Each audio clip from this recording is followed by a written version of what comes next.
Creatures of creativity.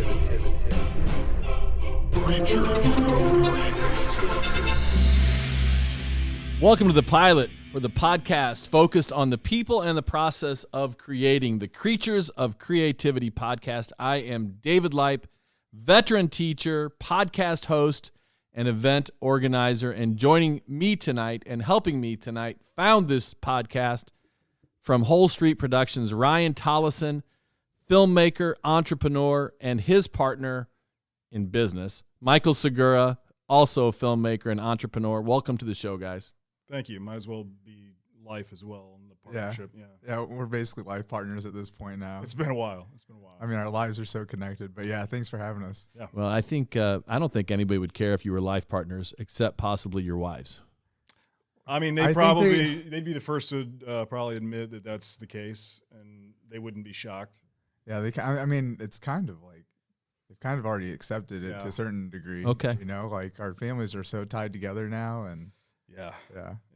I don't know, and you know, we grew up going to school together, and you just kind of like, you know, our work relationship is very serious, but you know, we like to have fun too, and that's something that I think a lot of our friends in high school used to joke around about. Is just like how, you know, funny enough how close Ryan and I are, and how goofy we are together, and you know, it's just we can kind of play off of each other's energy there, and we just know how to kind of pick up where the other one left off.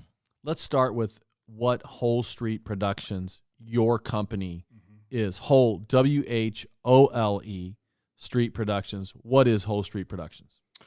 We're a video production media company. We do commercials for businesses, music videos, short films. We had a really a very long and fruitful wedding videography stint for a while, and we're starting to taper that off and really focus more on these other avenues. But you know, that's kind of how we broke into the business was weddings. And just to touch on the name, because you know, people ask how we came up with it, what does it mean? And we started the company in 2012. Yeah, 2012 in my parents' basement. I just graduated college. Mike was almost out of college, and we kind of had two PCs down there. We were working on edits simultaneously, really cheap stuff it was, you know, building that rapport and building the company. But it was looking back, it was pretty wild what we had going on. But you know, this back to the name, the street that my parents lived on, it was a rock road, and it was the worst road you could ever imagine. Just potholes and ditches, and it was bad. So they filled up all the they would fill them up. They'd fill them up, and then they'd immediately, like within weeks, be back to huge holes, and you'd have to dodge these holes. And it was like Fast and the Furious going down this road. It's like when they filled it up, it was like, oh, cool, I've got like a week of nice smooth driving down this road, and then all of a sudden, you know, the week later, it's back to nothing. So anyway, But you spelled it wrong. Well, so there you go. So this is I love it. This is why I love the name, because it has that meaning.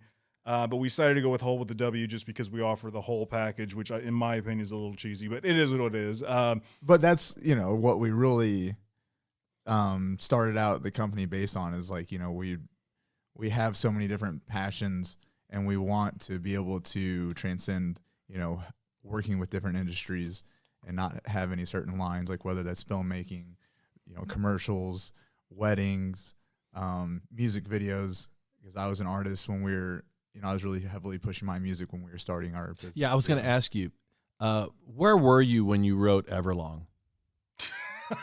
Oh my gosh, that's the best joke I've heard in the best way. It was Tell me I look like Dave Grohl. Thank you. Right? Thank you. Oh, trust me. It's only this incantation. Like, I mean, I wish I wouldn't have shaved it's before the glasses. We'll and have to. I've got a side by side that we took this past spring. So we'll have to put that up on the screen during this. But yeah, it's pretty uncanny. I didn't see it for a long time because I've seen him I've known him for 20 years or so now, probably over 20 years, and I just kind of like one of those things where everybody else says it and you're just like, okay, whatever. And then one day I finally looked and I was like, holy shit. It was my wife that actually pointed out. My wife's like, oh my God. And I was like, yeah, it's just the hair now. Like last time I saw you last February, it wasn't this, but it's the glasses and it's when he has like I the literally goatee, just shaved. Yeah, too. when he has I the shouldn't goatee, have. it's pretty uncanny. But well, I interrupted you. You were talking about you were into your music. So what Well, so that's, the whole encompassing, ideas like, hey, we want to be able to work with all these businesses and artists and do all these different things. And plus, at the same time, we weren't really sure where anything was going to take us. So it's just like, well, let's just throw everything at the wall and see what sticks. And now we're still actually doing like everything still. So that's great, 10 years later. I for sure want to get to what you're doing now, what you love to do, and how you do it. But take me back to your first time, the first time you guys remember meeting each other. Oh, geez. That was probably in 6th grade. It had to have been. Because we knew each other a lot through people. We had a lot of mutual acquaintances and friends. We were in the same schools for the most part, but we didn't really ever. We didn't have like same friend groups. Not until high school. And then all of a sudden we started hanging out together. Junior year, sophomore? Yeah, it must have been year? like junior year because it was like senior year. We all like really clicked and just and that's when stuck. Mike joined the band that we were in. We had a band.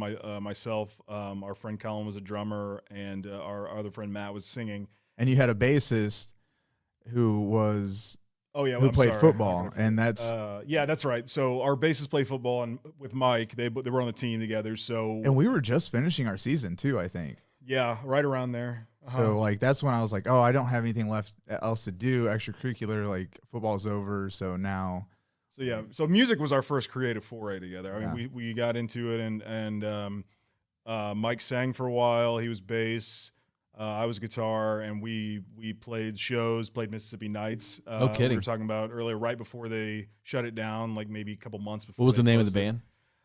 Well, at that point, it was A Memory's End. We were Own Life. We were 15 other names. We couldn't again, I'm terrible with naming, so I couldn't settle on something. I was too I was too perfectionist about it, and I was like, it's got to have a meaning. But Own Life was the one that we was finished the one with. we finished with. Is that two words? One word. One word, It's from a 1984, which is like my favorite novel, Orwell. So anyway, so we played a lot of pretty big shows, had a lot of stuff happen. Our equipment was stolen multiple times.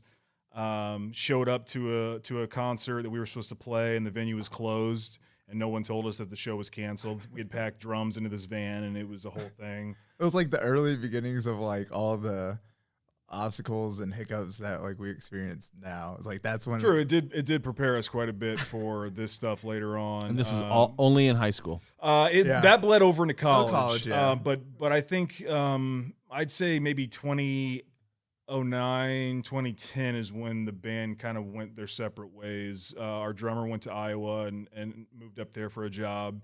Our singer went to LA and worked on Hollywood films. And then we kind of stayed behind and we're like, well, we want to keep doing stuff. And you were in Chicago, went to Chicago at that point. So we literally all like went these different ways, but then Ryan and I still kept working on things together because he was in film school for his senior project. He had me come on just as a PA and helping out on set. And you were in it even too. threw me, you even threw me in Yeah, as an actor. And where did you go to school? Webster. So And you studied film, studied film production. filmmaking. Yep, film production was my. It's a Bachelor of Arts degree in film, and so it's about as useless as can be. But I did learn. But you're doing it. I'm doing it. I will say the classes were pretty. They were fine. They were dated at the time. I think when I left, they really updated a lot of their equipment, updated a lot of their teachers. New teachers came in, they updated their curriculum. But the shoots that we did, where we had to go out on other classmates' projects, and you had to help on so many different films. Those were where you really learned what to do and what not to do. Which is funny because later on, not to jump too far ahead, but we did a pilot in Chicago in like 2015, right? 2015, and we did it it was a 2-week pilot we were going to be up there for, and it was film school in a week, because literally everything that you can possibly imagine going wrong on a shoot went wrong on that shoot. Ran out of money halfway through. Had to come back here, and they had to fundraise for another half of it to go back up. So we ended up going back up a couple months later, I think, and finishing the rest of it. And that project never saw the light of day. That was like in the extremes. Like one film session was extremely hot, and the other film session was extremely cold. Yeah, and I mean, it was just a lack of preparation on, the production point, and a lot of it was just us kind of going along with it because it was exciting. It was our first thing. It was exciting, but we didn't realize how poorly it was organized on the other end. So anyway, but we took that. That was that's kind of where I realized, okay, we can really do this. We've been in a really crazy situation, and we made it out, and we really didn't have a lot to work with. So I think. Because we did, debate, okay, is this what we really want to do? Because this is possibly what we could come up against if we're not careful. And, that's the type of situations that help us kind of all right, let's reassess here. And must have been kind of scary because, if you go to work as an accountant or a teacher, for whom you're working and where your next paycheck's coming from. Mm-hmm. If you're going to start a film production company, even if it's as seemingly predictable as a wedding film production company, that's your first job out of college. That must have been frightening. It was because you were working a special events setup in Chicago, and then you pretty much just gave in and said, I'm done with this. Yeah, because the season had ended. I was doing basically renting and kind of managing certain smaller events that their main managers weren't working on. And the season was over with, so I had some time to reflect. And I was just like, well, you know what? I think we can actually do this. At that point, we had already done a few weddings. Mm-hmm. So I just figured, well, during college, I had spent a lot of time traveling back and forth. What's it to keep doing that now? And I was taking Amtrak a lot. So that was really easy, even during times where I didn't have transportation. Yeah, I was working at Office Max at that point, the print center. I was the head, print manager, and I was texting him, and I was just like, I'm just gonna slam my head against the wall every day. And every day I go in, I'm just wanting to just beat my head against the wall. And we had our first same day edit wedding coming up, which is where we shoot the wedding and then we edit it during the day, and then we show the edit at night. And that was trending pretty much at the time. Was trending at the time, and this was the first one we've ever done, but one of our friends in high school took a chance and said, let's do it. And so we're like, all right, great, let's try it out. And we were at Pierre Marquette too, so there's no internet access. It was really quite stupid. And we did it, and it worked out, and it was great. Everybody loved it. And it was great feedback. I mean, a lot of people from high school were there, so it was just okay. Yeah, we got a lot of, so that reaffirmed the thing. But that Friday before that, I just walked out of Office Max. I'd been dreaming of this for so long, and I'm like, I'm done, because they were going, not to get in the weeds, but they were going through the Office Depot merger. So I got to see firsthand how people just don't give a shit about people when they're going through mergers, especially those two sizes of companies. Tell me someone said something like, hey, Ryan, do you mind sorting the flare pens in aisle 3? And you said, no. I don't think I'm going to. And you just actually, in fact, it was something it was something even dumber than that. I can't remember exactly what it was, but it was really, really idiotic. And I was like, what am I doing here? What is going on? So I left, and I called him and me. I'm like, let's go meet at what was called the Grindhouse. It was a coffee shop in Bethalto where we did some meetings and kind of started building the company at that point before then. And I was like, let's go up there and sit down, and we got to figure this out because I'm done. I walked out. And he's like, all right, let's do it. So we sat down and started planning for it. And then since then, neither of us have really had jobs. It's been this, we've done side stuff, side work, but it's been all of our income mostly has been coming from this business. And so it was a scary, scary moment for sure to do that, but it was necessary in my opinion. And I know you guys because I help organize the Edwardsville High School Athletic Hall of Fame. And we work together on the films. You produce the films. You make the films. You edit the films. You're the filmmakers. I conduct the interviews. Thomas, to our right here, shoots the films along with Tennyson, formerly used to help shoot them as well. And so you and I, we've been working together on this for the last 3 years.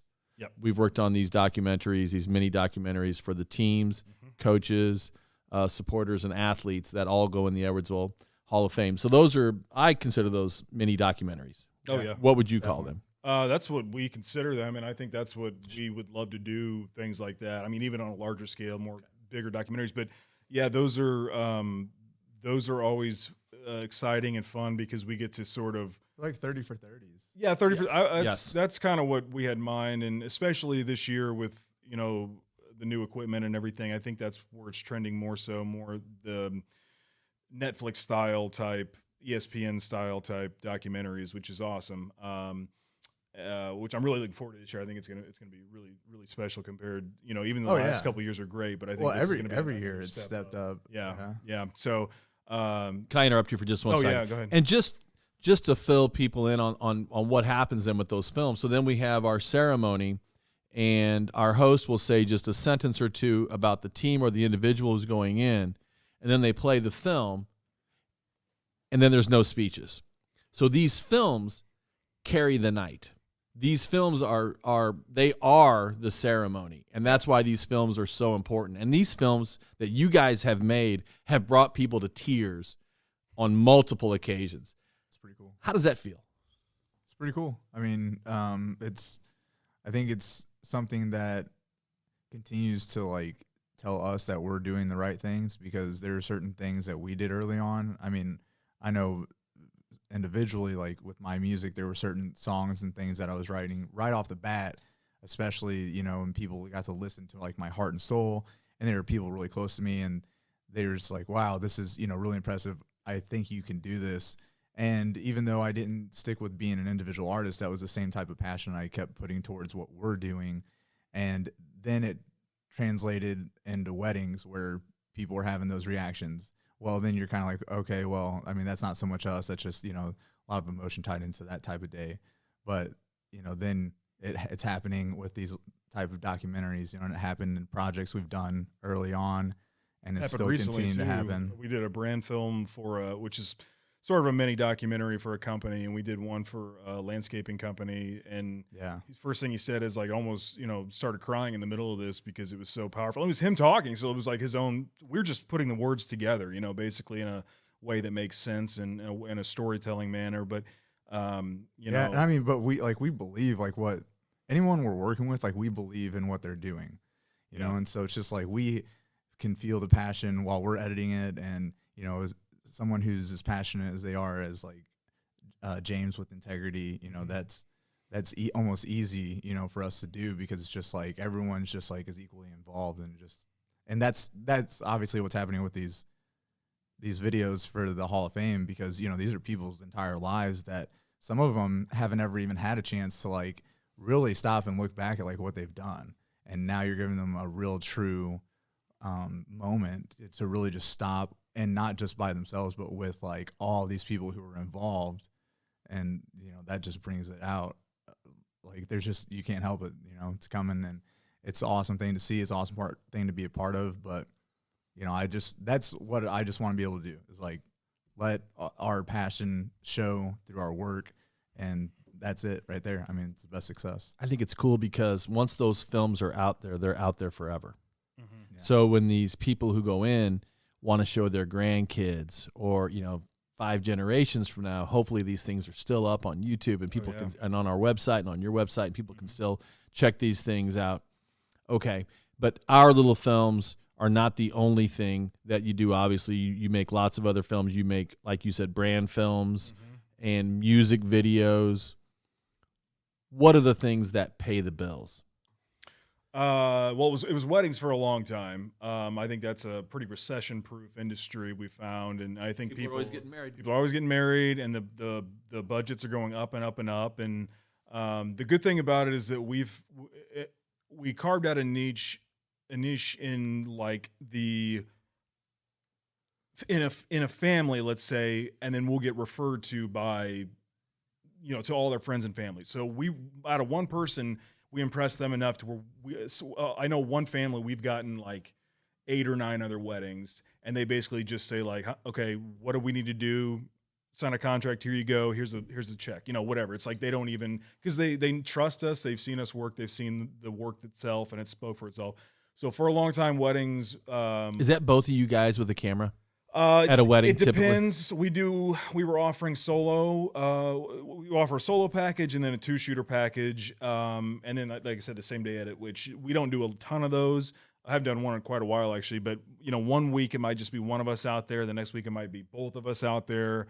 And then we've got a small now, team. yeah, we've got a couple other guys to shoot for us. So that was kind of the money maker for a while, and then now we've finally reached that threshold in commercial production that we can kind of just say like, this is what we value this at and value ourselves at, and they'll write it, they'll say, okay, here you go, here's an agreement, and let's get going on it. And that's the best balance between like the weddings and then the really fun stuff that we want to do just passion project wise. Like, we still have an opportunity to be really creative with a lot of the businesses we're working with, because now they're starting to see our work, especially. And there's a variety of like comedic type of humorous approaches, and then some more serious stuff too, So depending on which direction they want to go, they give us a little bit more leeway to really put our touch onto things. But then they've got the budgets to, pay what we're asking as far as our value and time that we're putting into everything. That's going to give them this final product. That's going to give them, like, to the nth degree, like, increase their value. Are you in any way creating the story? Mm-hmm. Some of them we've come up with full narrative ads for that you would see, like, I call them Super Bowl ads, stuff that you'd see on sport, in the middle of sports programs, where it's like a storyline, a comedy sketch, if you will. But we've come up with at least a handful. Sometimes they'll come up with an idea and they'll say, I like this. And then we'll kind of tweak it and sort of bend it to fit a time period, 30 to 60 seconds within a budget. Because sometimes they're pretty wild ideas.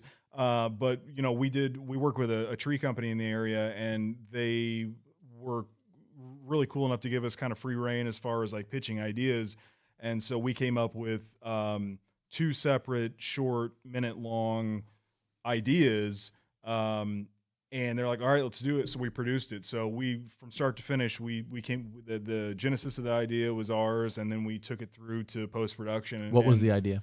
The first one was a guy going out to cut a tree down in ridiculous.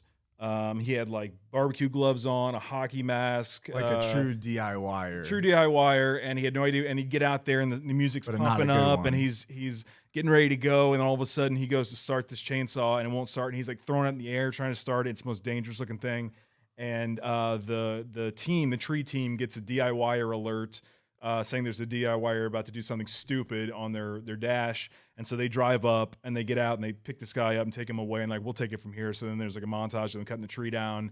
And that is fantastic. So I mean, it's simple. It's nothing groundbreaking, but it's fun. nobody's doing this stuff, especially on this side of the river. And I was like, look, we told him, I was like, if you go with this idea, you will be the only tree company, probably one of the only. Can you say who it is? It's OLI. They're in Godfrey. Okay.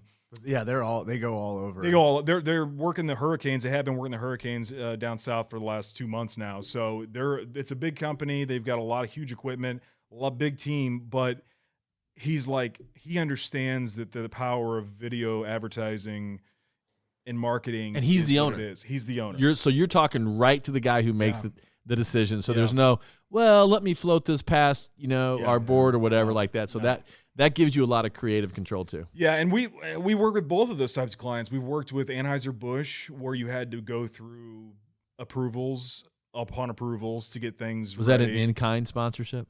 Yeah, that was an actual like internal video that we did for them, so we couldn't even use it for our own promotion, because apparently they have people that scour the web looking for people that are using their logo and stuff on their website, which Yeah, it was, well, I mean, it was for internal, it was approved internally, but as far as their marketing team to do anything publicly, like, yeah, that's about as far as we can go, is be like, oh yeah, we worked with them. It's like, but then that they could say like, oh no, we didn't, you know, if for some reason they didn't like what happened or what we're doing or whatever. But I guess it gives them a way to kind of just like legally not be bound to us. But yeah, there's, you know, sometimes it's just like those regular type of story or just talking head videos versus the storyline videos. So, you know, there's a mix of it, and we don't always get our way, but we're still like working with cameras. We're still working for ourselves. We get to just communicate basically between each other, and we don't have to worry about like all these other people worrying about what we're doing and giving us approval and stuff. And, you know, we're the ones who give the approval. So that's where, you know, hopefully we can keep going and then take the finances that we're getting from these things and keep putting it into our passion projects. 'Cause that's really, you know, we would love to just make films. That's why we started the company, was to fund our own passion projects. Yeah. We didn't realize how stupid we were thinking business was going to be a cinch, but How often do people come up to you at parties and say, hey, I've got an idea for a short film? Every party. Yeah, quite a bit. And then I'm like, okay, great. You're going to fund this? Oh no, we're not going to fund it. Oh, okay, see you. Like, or it's people who are really passionate about their ideas, and maybe they stick with you for like a day about it afterwards, Yeah. and then all of a sudden it just fizzles out because people just do not realize what it takes. Oh, yeah. To take your idea, To follow through. yeah, and take your idea, not just to put it on paper, but to get people to do what's on that paper and to capture it on camera and the best lighting and the best audio possible when everyone's available. I'm not going to pitch you my entire skit comedy idea right now. All I'm going to say is it starts with The Bachelorette. Okay. Tyrone Biggums.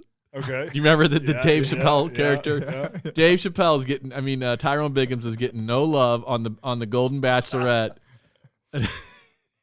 until the magical hot tub scene. Oh, okay. You with me? Yeah. It writes itself. It's got. I think anything with got Dave potential. Chappelle character I mean, might be gold. So. I think was he in the Real World sketch, or was he, because he's I know he's in several. I'm trying to remember. There was somebody that reminded me of that in that the Mad Real World sketch that he did. But anyway, no, I think that's great. Yeah, we get that a lot from people. Especially, and I mean, I'm not going to dox anybody, but one guy in particular that likes to text me ideas a lot. And oh, you're talking about me? No. It's not you. And it's just like, you know, we don't. It's not like we have a shortage of ideas. We have a shortage of time and money to make these ideas happen. Yeah, we're stressing out enough to try to get our own ideas out there. Yeah, it almost feels this is kind of where we're trying to find the balance between the business and the creative side and keep those kind of parallel. Is when we do our own projects or do shoots of our own, we almost feel guilty that we're not doing something to make money, which I hate that feeling, but it's kind of come from the price of just owning a business and running it. And then, you know, having kids. Being a family man, and having these responsibilities. And so we've got to deliver not just for us now, but for people who are depending on us, and not just random people who are working for us, but it's literally our wives and our children. Yeah. And they are number one above and beyond like everything else. And so now it's like, you know, that was a huge transition for us too. Having kids and trying to figure out like, all right, it was easy for us to do fun passion project stuff whenever we had the time to just of our own to do whatever, whenever. And, you know, Ryan had his son first, and then it kind of staggered like that with your two sons and my two daughters. And well, I mean, it worked out. Firsts are only a month apart. Right. So it really was like at the same time almost, but still somehow we were able to kind of like, okay, you take on this here while, you know, I'm giving you some time to do that, or vice versa. And, you know, it's worked out. But that was probably that time frame where we really were like, okay, we've got to very much so prioritize making income now more than ever, and then figure out where the rest fits in. But it's really important to figure that out, because that's what got us started. And honestly, a lot of the things that we've done, like whether it's been pro bono or just because we have a fun idea we wanted to do and we made some time for it, those are the type of things that actually got us our foot in the door with other people. Absolutely. And other projects that actually got us the income we needed. Because you're still young in a sense that you've only been doing this for 12 years, 10 years. You're still Right. young in your career, that experimenting and doing things, like you said, pro bono is really how you gain that experience in a lot of cases. Volunteering, doing yeah. stuff. Yeah. We And d- it's I a mean- balance. It's a sacrifice, because like you can't do that all the time. Yeah, no, you can't. No, and I mean, a lot of the projects we did at first were like that, or it might as well have been pro bono because they were so cheap. But we started doing his music videos. I'd go out with the camera, and he'd go out, and we'd shoot these guerrilla. And I'm still very proud of those projects, because I mean, we'd shoot all day. I remember one it's one of my favorite videos to this day. We pretty much both had heat stroke by the end of the day. It was like 105 out, and we were out running around sweating to death. But it was such a great experience, and it's nostalgic just sit there and watch that video back. But yeah, I think like you said, so we did a clothing ad for a local clothing retailer like 2 years ago. Love Local. Was that 2 years Yep. ago? And that was free. It was actually somebody, I didn't know it at the time, but I reached out, and the woman who owned it is married to a kid that I grew up across the street from and like played with when I was little for years. And so I didn't know that, which was a really crazy coincidence. But we did that video.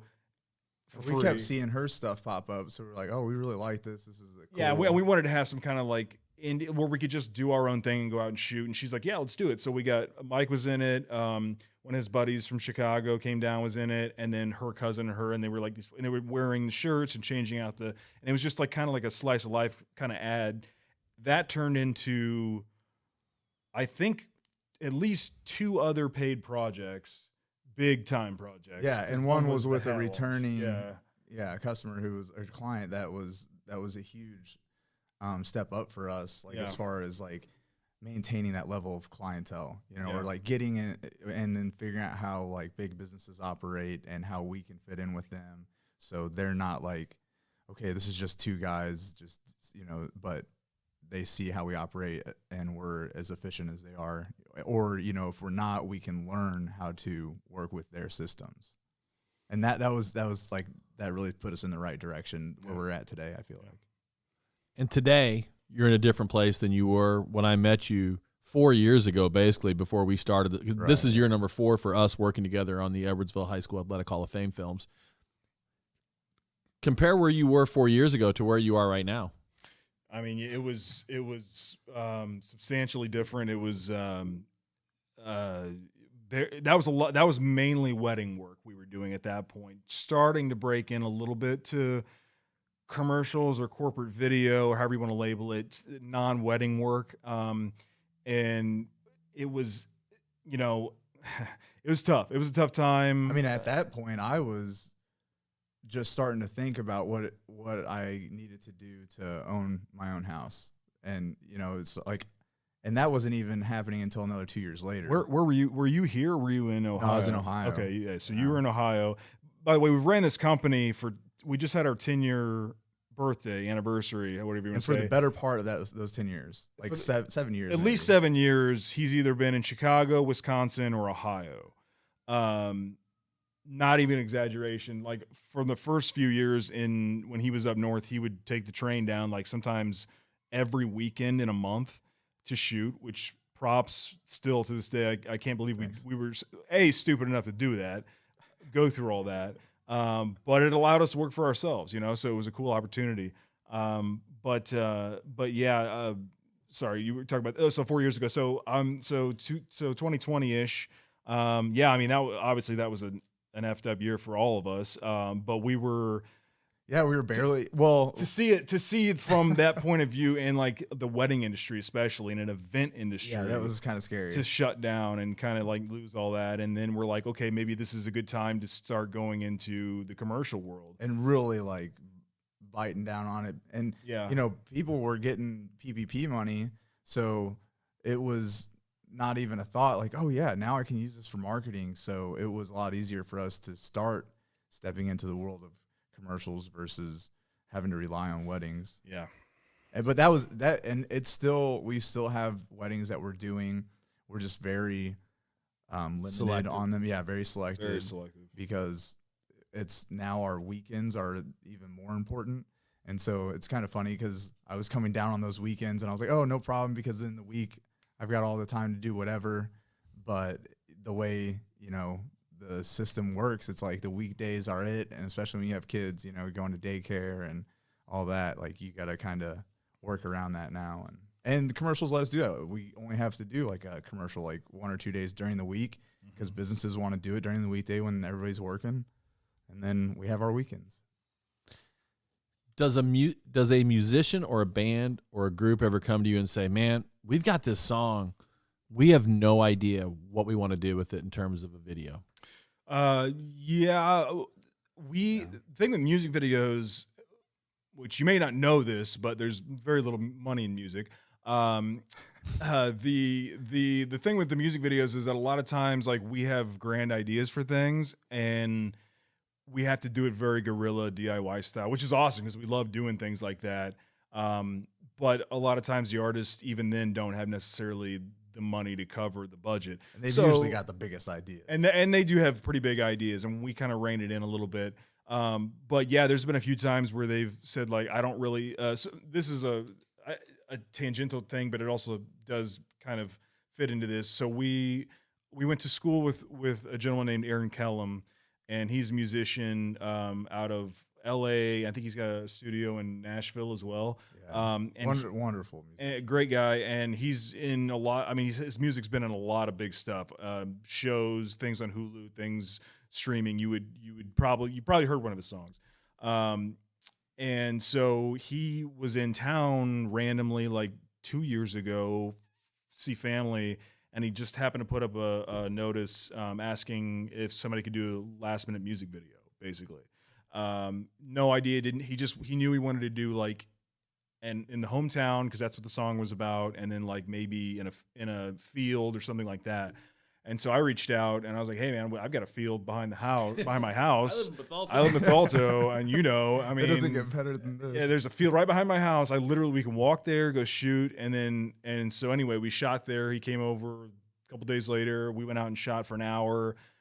Beautiful video. I mean, it's one of my favorites. It's so simple, but it's one of my favorite videos just because of the fact that how it came together, how it looks at that, you know, very minimal. I mean, we had a camera, we had a bounce board for some light, and that was pretty much it. We had a speaker. And we had a speaker to hear the music. No big lighting setup, no crew, and less than an hour, probably an hour total of shooting. And he loved it, and everybody loved it. And it was posted, you know, everybody was great feedback. And I still really, to this day, really enjoy that. I think one of my video. favorite comments on one of his videos, or one of his posts of that video, is someone said, "Oh, I know Bethalto land from anywhere," or something along those lines. Yeah. I was like, well, he accomplished what he was looking for, you know. He wanted a field, and he Authentic. got it. So Well, authentic. and growing up, like around the area, that was kind of like one of the things that we were just like, oh, we gotta get out of here and do something different. You know, it's so boring around here. It's just bland old Bethalto, and it's so funny because now we're bringing ourselves and all of our art back to Bethalto, and it was wonderful. That seriously one of our best music videos and video in general. If you were from New York City, you'd be shooting in Brooklyn. Yeah. You're from Bethalto, Yeah. so why not shoot in Bethalto? Take advantage Yeah. of what you got, and that's what we do. I mean, we don't Why have. we started the band played music together, but Yeah, I mean, we don't have a lot of gear. We've got enough gear to get things done and get creative about it. But filmmaking's about being creative, not just as far as storytelling, but about getting the shots. You know, how can we do this with the budget that we have, with the equipment that we have, the people that we have on hand, which is very rarely or very often just him and I. How can we make this happen? But I do think building the rapport over the early years of music videos, of just shooting together, kind of set that foundation up to where we can pretty much make things work. So I think one of our selling points too is that we can do a lot of what a company can do that have to hire a huge crew, hire a rent a big truck of gear. Like, we can do a lot of that stuff with a fraction of those resources. You're nimble. We are. And I prefer it that way because it's less stuff we have to do. Yeah, I'm a gear guy. I'm a tech guy. I'd love to have all this new stuff, and I try to rent some things. But even that is minimal compared to, like, when you look at a production, how much goes into that production we did in Chicago. I mean, they had rented a 1-ton grip truck full of lights and gear, and it was just so much stuff going on. Granted, there was a lot of people, a lot of hands. Half the time you spend dealing with moving that equipment, or getting it out of the way, and it's just like, and that project could have been done on a lot smaller scale, but everybody wants to look the part, and they want to have the gear that looks the part. I mean, we had 2 huge 2,500 watt LED lights rigged on top of a van shooting into a field for a scene. So it's like we've done things like that, but we can also scale things back and do them much smaller, DIY guerrilla style. And to me, it's as good a quality or at least close enough, and it's saving the client a lot of money overall. So I think that's kind of sort of how we approach projects.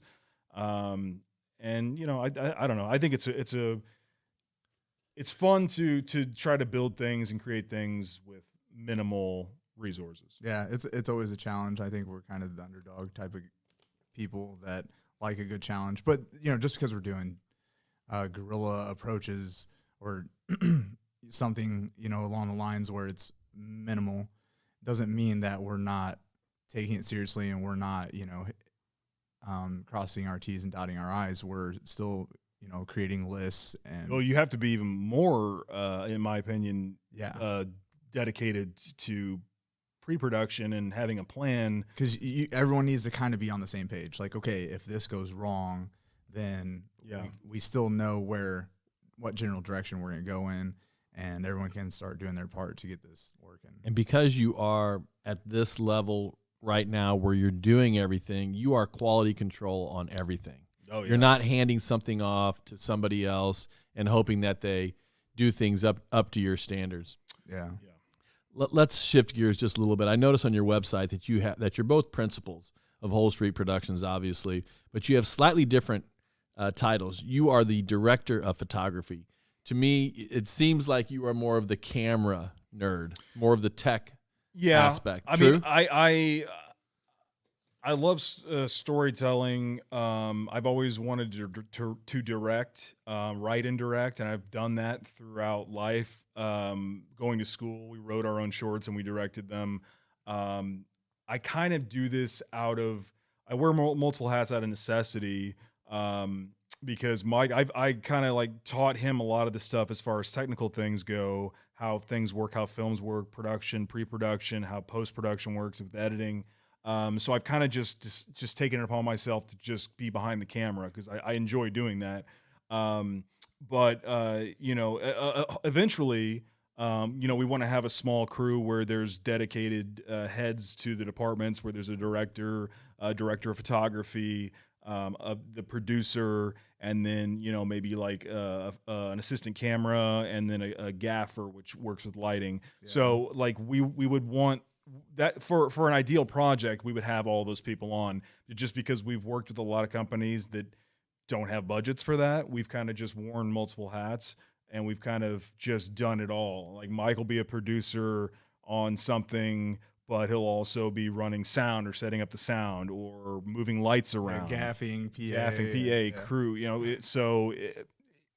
We don't get hung up too much on titles, as opposed to just but people like to see them. People like to see them, but I mean, if something needs to be done, I'm not going to say no. I'm not doing that because it's not my department. Like we don't have the luxury of that. I'm going to go out and I'm going to do it. I'm going to move that light, or Mike, go over, can you move that light? Okay, that looks great. Let's get focused on this. All right. But do you have different strengths? Yeah, I'd say. I mean, we have. I think it's almost like an amalgamation of. We've kind of like morphed into like a singularity of sorts, which is kind of weird. But we've worked together for so long that we have kind of become good at everything, and there's a lot of crossover in that.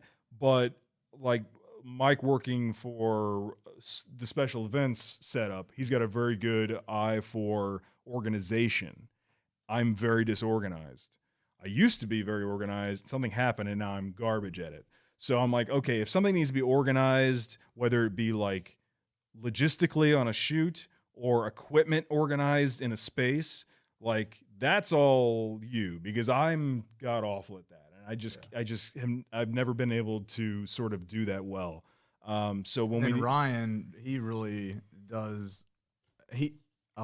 Something that he's really taken on over the years is kind of being the first contact for our clients, and really being I'd say I'm more of the stopper, and then Ryan's kind of like laying out like, okay, this is a standard, this is where we're going to operate and how things are going to work. And then, if someone's kind of pushing him a little too much past, his point of capability, I'm like, all right, we got to bring it back.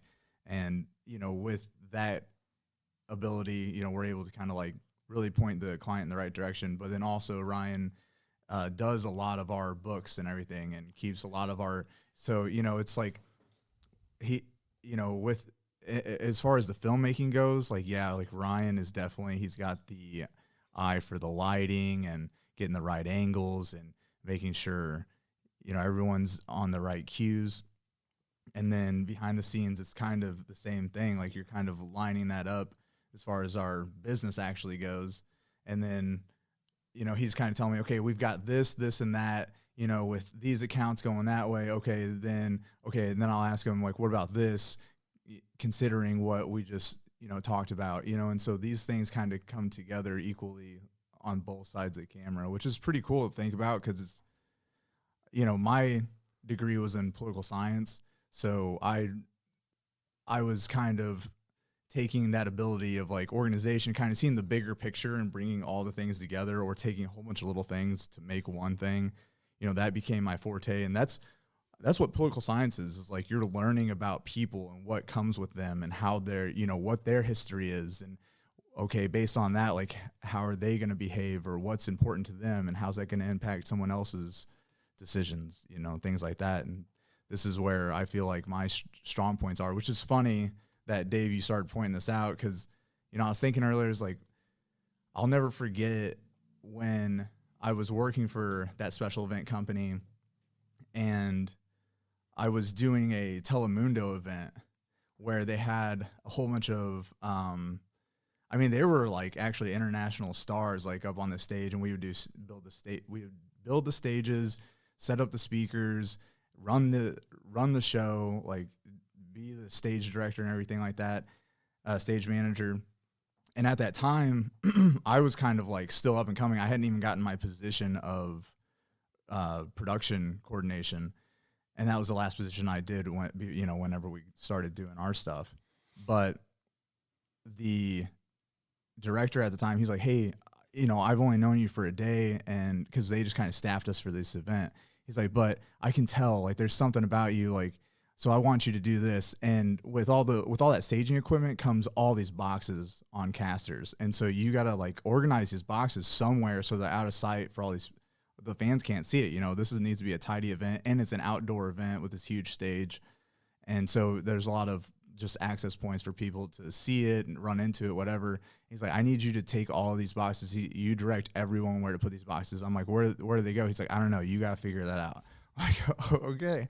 And like, ever since then, it just really, like, that moment stuck with me and reminded me of like, okay, wow, like I really do have this ability. And it took someone kind of, I didn't even know, pointing that out, but who had some sort of authority to like direct me, and that I trusted. Plus I was like, all right, if I, do this, I'll get my paycheck and I can go home, and that was my concern at the time, but it's something that became much more valuable than that. event planning and organizing is something I've done a lot of with the pro tennis tournament that I direct, the Edwardsville Futures. So I've got some experience with that. And you don't know that you have that skill until suddenly you have to do it. Exactly. Yeah.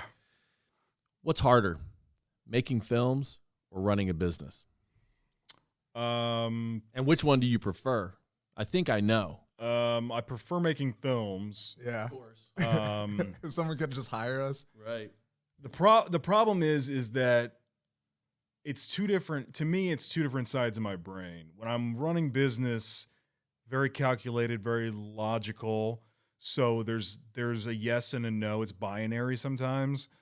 It's easier to make decisions. Whereas when you're writing a film, everything's on the table. I mean, it could literally be anything that spills out of your brain. And that kind of scares me sometimes, where I'm like, there's infinite possibilities when you're staring at a blank sheet or a blank screen and you're like, okay, where do I go from here? You know, how deep do I get into this? How do I start this script? How do I, you know, this and that? In business, you're like, okay, my to-do list today is cold email, reach out to this client, send this invoice, do this, and you can check things off. And you're like, okay, you feel accomplished. You do a lot of cold emails to businesses saying, hey, I think I can make a cool film for you. I've done a good chunk of that. If it's a business I really like and think that we could do something for and would like to put something together, like a couple dispensaries in the area, I'm like, that'd be really cool to do something like that. And it's just like, I don't know. Come on, what's an easier sell? Exactly. I'm like, and that would come on. I mean, that those would be some pretty fun. And we do product, Exactly, videography, product like shots. And that'd be fantastic. Just give us like, you know, some of your product. We'll return some of it, and we're gonna just shoot the product shots. We're just gonna shoot it. That's it. We're gonna shoot it to you, and we'll give it to the needy. You know, if you need it back, I don't know what to tell you. But so I mean, I think that's you know, I do a decent amount of that, but I think it's again, it's like it's just that binary choice of yes or no, or this needs to be done today, and if it's not done today, then you've got a problem. Whereas a film is like, well, whenever you get around to it, you know, there's really no hard deadline. Well, yeah, and then until you realize, like, oh wow, it's been like a year. I've been kind of sitting on this. Oh yeah, which that's very accurate. I've been sitting on a script of my own for years, and I'm like, it's inevitable. It's gonna happen at some point, but there's so many roles in it, not roles, but there's like a child role, there's a dog in it. It's literally the dumbest thing you can do for a short film, because there's so many difficult things to bring about. It's based on Alzheimer's, so it's not cheery. It's not cheery. Anyway, so it's like, well, it's really personal to it's you, personal which I to think me. is like the biggest like thing, because I think the projects that we both have held back and not worked on as much have been the projects that are closest to us, because we're so concerned about making sure it's like as perfect as possible, whether it's in the preparation or in the film. Well, and you have to live that for that extended period of time. It's like, do I want to go down that dark road at this point? Yeah, you really dealing with this other shit. Yeah, it brings back everything. Just like, I mean, even when we're filming weddings, like, and I go back and edit that wedding, like I can think of those emotions that day that I was experiencing. So like, even the wedding day could have been great, but if I was having a bad day, like outside of that, you know, I'll remember that. You know, I'll remember certain things that may have happened around that time. And so it's like, if I wait an extended period of time to go back and edit that, I'll relive that stuff again. And if it's a same day edit, you don't have time to put it on the shelf and come back to it when you're in a better mood. You just have to deal with it. Yeah. So it's, you know, it's almost better doing it like right away. And with a film process, like you have no choice but to live with it. It's a marathon, and you're not really given the chance to like get away from it unless you actually put it down and not worry about it at all as far as getting it finished. I think that's what I like about client work, is that we can sort of do a lot of different things and go from one to the other, and you're not stuck on one. Because we're both basically people that need different outlets creatively, physically. Like I'll play guitar. I play guitar, so I'll play guitar if I'm stuck on something, and then, you know, I golf, which is another stress-inducing habit. So it really doesn't help at all. But, you know, it's like if you can have different avenues to go down instead of being like directed on one, so again, we don't mind doing weddings are fine. They're fun to do if you're doing one or two, but then when we're in the fall season, we've got weddings every weekend, and then we're editing weddings all the time. And at some point it's just like, I got to get my brain onto something else. I got to move on to something and kind of split it up. So I think that makes sense. I'm going to shift gears again and go back to your families, because if I would have told my parents I was going to study filmmaking, I don't know how they would have reacted. Because most people's parents want to hear accounting, law, pre-law, biology. I want to be a doctor. I'm going to be a filmmaker, Mom. Did your family, have they always been very supportive of this notion? Sorry, yeah. And if so, you're lucky, right? I'm very lucky. I've always I always thought like, man, I almost wish I would have had that negative approach. It was like me versus the world, because then I'd be forced to do these things and forced to go ahead. But I've had nothing but positive experiences from my family. I think most of that started because I was shooting stuff on my dad's old shoulder VHS cam back to like 2nd, 3rd grade. So I always had a camera in my hands for the most part. And he saw that, and I think that was something that, because my dad's a very logical individual, you need a job, you need to work, you need to do this to make money. And I've always felt that's not necessarily for me. So he's like, well, it's hard for him to understand that, but he sees that I have a passion for these things, and I had a passion for film. And, I was lucky enough to get a scholarship to Webster, partial scholarship, but one nonetheless, to get there. And that was helpful. And based on what, for your what? Just a general academia, my grades, and then my ACT score. And so I think I applied and thinking like whatever, and they gave me a half ride to that. And I was like, okay, cool. That's awesome. But, so I was also not to go too far back, but I was very good in school. It was almost too easy for me. I wish I would have had more drive to push myself more in certain ways. Were you challenged creatively? Were you given space? Not particularly. To create? No, and would that have benefited you today? Yeah. I don't think I really did anything creative school-wise. I remember doing like book reports, and they'd give you extra credit if you dress up as what your book report was. So I did like Paul Revere one year, and I came in the full Paul Revere, the tri-tip hat and everything. And so that was like the extent of it, and I didn't really have the ability to make videos or films for anything until like maybe junior high school. Probably junior high was the start of that, where I could start making, like, I think we did Romeo and Juliet. We did a shoot for that. And then I was telling you the other day, we did in high school, we did The Death of Julius Caesar and The Crucible. And we got to do full on productions, for that, instead of doing a book report, writing a paper, which was awesome because that, was much more fun to me. So you're suggesting to your teacher, hey, instead of writing this, I'm kind of a film guy. Could I make a film instead? Yeah. Which is tremendous initiative on your part. Well, and good on your teachers for allowing that time, that, right? Especially, yeah. And I'm very surprised. So I think, our buddy Matt, who was our singer at the time in the band, he was in a different English class, but they were also reading in Crucible at the same time, I think. So we both went to our respective teachers and said that.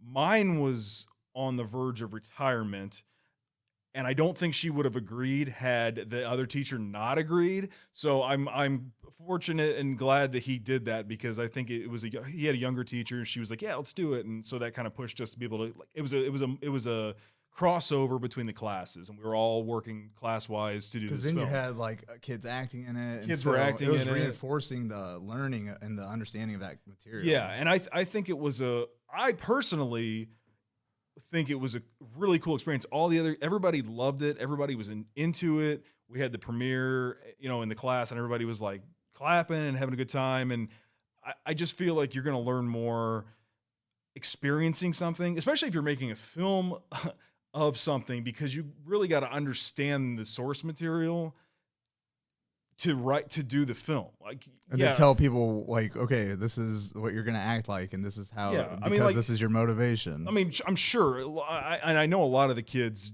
didn't. They just showed up and read the lines or whatever. That's fine, but we had to direct this thing. We had to shoot it. We had to light it. We had to set it up, and so we had to know the Crucible as fundamentally as we could before we could do these things. And you had to get people to cooperate. And we with had to get people to cooperate. And you had to Who plan didn't it. care? Do you remember that vocab quiz you took in 5th hour when you were a sophomore? Nope. Do you remember this film project you did in high school? Oh yeah. And I bet you all those other kids remember it also. Mm-hmm. Yeah. So I think anytime you can give the kids the space to create something like this, that's been my goal as a teacher for over 30 years. It's a That's great awesome. goal. No, And- Write letters, Yeah. writing poems, creating films Yeah. over and over and over, writing journal entries in the voice of a character. And I think the problem that we face in education is, how do you test that? Mm-hmm. How do you give credit for that? And now the teachers these days, we're stuck. How does this fit with the state standards? Mm-hmm. As teachers, we talk a lot about state standards and helping kids score well in the SAT. And the SAT is important because it's worth money, Yeah. like it was for you. Yeah. So I want you to crush that test, and we're going to spend time working on your reading and making sure that you can crush that test. But along the way, we just don't talk enough as educators about creating space for kids to create. It's important. I agree. I had a kid one time at the end of an honors course, and they don't let me teach honors much anymore, but she said, this class was my imagination playground, because it was just like I had them write poems. And a lot of the things that we would create, I would have them self-grade Mm-hmm. based on improvement, amongst other things. How many, did you use the devices? Are there some illusions, some imagery, things like that? And is your art, is your expression getting better? And if it is, grade yourself. That's one thing, actually. We are our hardest critics. Yeah. And that's one thing that I, two things. So one thing I remember in English, in honors English, I had senior year, I guess. I was just garbage and still am at grammar, punctuation. And I remember just getting ripped apart on this paper that I wrote for having comma splices all over the place. And I'm like, okay, yeah, that's not great, but was the content good? That's really what I care about, because I really enjoyed that paper. And then maybe a month or so later, after being publicly ripped in front of the class, by the way, and she's like, I won't give out whose name this was. So of course, then she passes them out, and I'm like, everybody's looking at my paper. Like, of course they know it's me. So then 2 months go by, and she's like, okay, we're gonna do a more of a free form creative thing where you can write about anything in any point of view.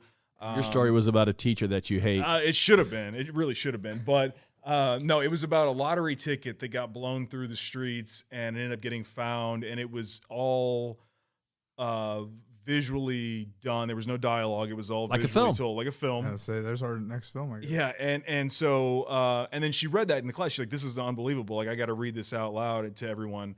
And I was like, "See, this is exactly it. Like, if you're going to, in my opinion, some people learn better with that more concrete, whatever, writing papers or multiple choice quizzes or whatever." And then some people need to express themselves in a different creative manner. And I happen to fall, I think, in this. I mean, I could do both of them, but I just excel in this here. And I never got really the chance to do so very often. I mean, again, we got to shoot those films. That was really great. But there was 2 in 4 years, so it wasn't like it was something all the time.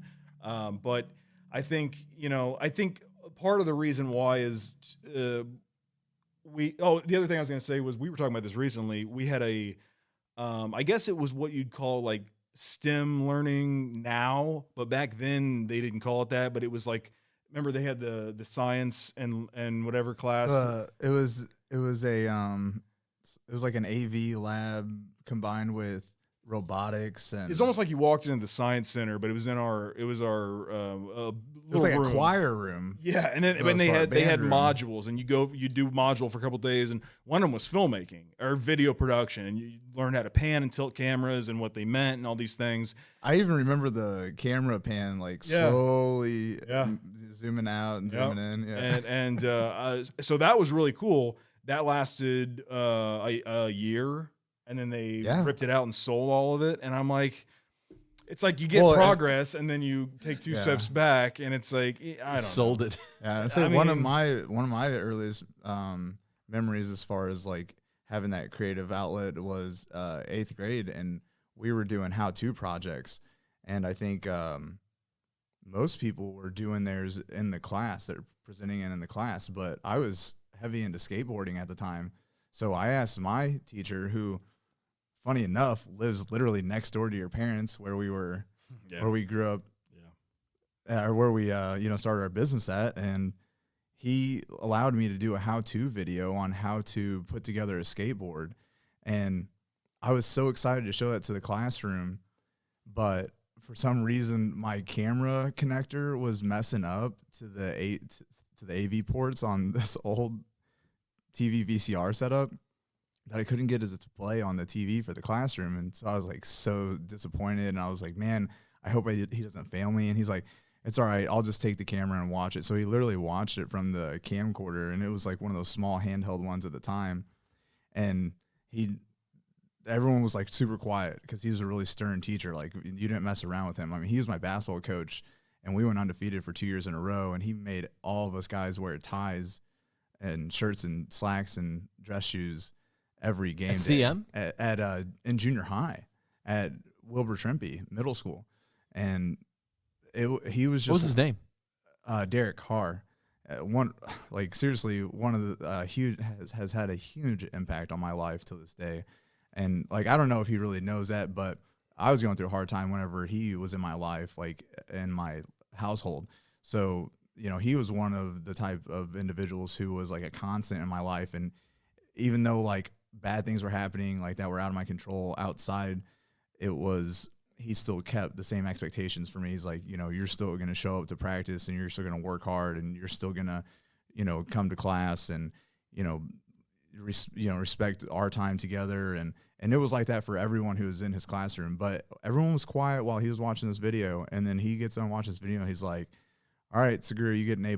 And it was just like, no question about it. I was like, whoa. And everyone's like, oh, I want to watch that. And like, still to this day, like I still have it. And I'm like, man, I got to put that out there because people got to see, like, this is the type of stuff where it starts. But, that wasn't because I was like dreaming to be a filmmaker. It was just because I was into skateboarding, and my dad had a camcorder, and he allowed me to present it to the class like that. And even though it went wrong, like he took that chance, and I still was rewarded for it. Like that's awesome. We didn't touch on this either. He's a very good artist, very, very good artist. And a lot of the early logos and drawings, in fact, our logo now he created. But a lot of the early stuff was all his doing. And so that's one of his extreme strong suits. So that's another outlet that I think meshes well, because we had done, we did some stop motion stuff, but it was live stop motion. But I've always wanted to do like animated stop motion or animated cartoons or whatever, claymation, something. And so that's definitely on the docket. But that made me think of that, because when I first met Mike years ago, that was the thing like that he was known for, to me, was an artist in that regard. And just thinking about it now, that type of art mixed with, filmmaking and my type of art that I grew up with watching movies, and we both grew up watching the same movies. Like, we always like talk about this stuff. And like what movies? A lot of action movies for sure. We both saw the new Top Gun, and we're like, oh, we got to talk about this on a podcast, because it was just like reminiscent of like our childhoods. My dad's got a nice theater room, so we met down there, and it was not too long after I moved back. Yeah. So this was like a great way to kind of like, all right, let's launch this. Let's get back into it since you're here now. Yeah. So anyway, that's kind of, it's just funny to me how like creatives sort of find each other regardless of the medium, and Yeah, and that was like something that was hard for me, you know, because I was very passionate about music. And, you know, you were talking about like, you know, were your parents, you know, challenging supportive, it. yeah. Yeah. Well, and my dad was like extremely supportive as far as like making sure I was successful, but he had his own ideas for the direction he wanted me to go. And, you know, it wasn't like a fight every time, but it was just prioritizing certain things. And football was one of those things that was like he thought was going to be able to really help me out getting scholarships. And then and I wasn't even like the best or anything. It was just because I was a hard worker and I had the right people around me and a lot of support besides that. And then other than that, it was like, all right, you know, get school done. But whenever I was skating, you know, there were certain people I would hang around that he was like, all right, I'm not sure about this, but if you really want to do it, you know, what do we need to do to help get you into the right place? And, you know, I was like recording sponsor me tapes and stuff like that. And he was like pushing me to like put this together. And, you know, it's like thinking about all this video stuff. It started back then. And then when we were doing band stuff, like I said, that was like kind of around football. And I guess that must have started junior year, I guess.